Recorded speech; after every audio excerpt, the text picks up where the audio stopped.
Show. And today, we will have a... Hi everyone, I'm Dave. And I am your host, Mary. And I'm Princess Daisy. And I'm Trevor Calalo. And welcome to Satin Lab! Yes. So, first of all, kamusta ka po, Dave? I am doing fine. Medyo busy na pero I'm still happy. So, sa podcast natin, we will talk about our experiences. So, kailan po na-experience yung sales experience sa TV? Actually, marami akong sales experience mula bata pa. Pero ang pinaka-core memories ko pagdating sa sales experience is yung entrepreneurship ng grade 11. Okay. So, may prepare na ako na kaming cards dito. So, meron kami ditong cards na may mga iba't ibang questions. So, pipili ka lang ng isa and we will answer it. What did you discover about yourself during the activity? During the activity, I witnessed several things sa akin. I discovered several things. Tulad na I learned na dapat importante ang time management and then budgeting. At syempre, hindi dapat mawawala ang teamwork, especially pag may partnership ka or may mga kasama ka sa isang business. So, thank you for your answer.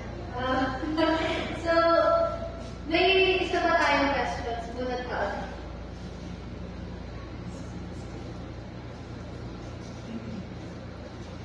How did you prepare before starting your selling activity? During my selling activity, dapat always magsisimula sa planning kung how much yung initial budget kasi hindi tayo pwedeng lumagpas sa initial budget natin kasi masya-short tayo. So, dun sa pagsisell nyo, naranasan nyo na bang tumubo or malugi? Actually, tatlo yung naranasan namin. Siyempre, nung una, maganda, tumubo kami. Then, the second one, nasa balancing lang kami, tumubo, pero walang, may kinita kami, pero walang tumubo. And then lastly, siyempre, hindi natin maiiwas na maranasan natin yung malugi.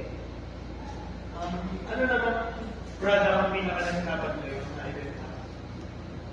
Most of it kasi, nag-try kami sa food industry na. So, nag-try kami sa dessert, pero hindi nag-work well. Mostly, ang natinda namin is rice meal.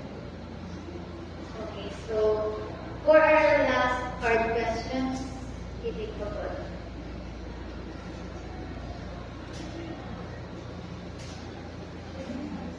What do you do when a customer speaks lost? Siyempre, hindi natin maiiwas na parang ma-disappoint kasi parang na-reject tayo.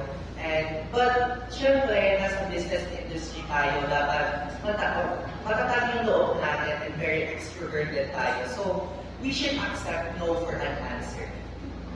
So, sa experiences mo naman, sa tingin mo ba ay may na-improve ka or may na-discover kang bagong skills?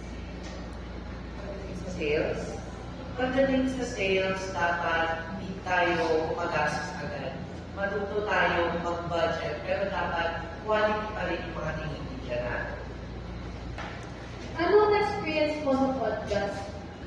Siyempre, it's okay. Pero, siyempre, di rin maiiwasan na it's overwhelming kasi this is my first time trying podcast. But, it's fine kasi nasasabi ko yung mga past experience ko and I get to share it with others. Thank you din for joining our podcast. And dyan, nagtatapos ang ating episode 2. Ito ay tinatawag na Satin Lab!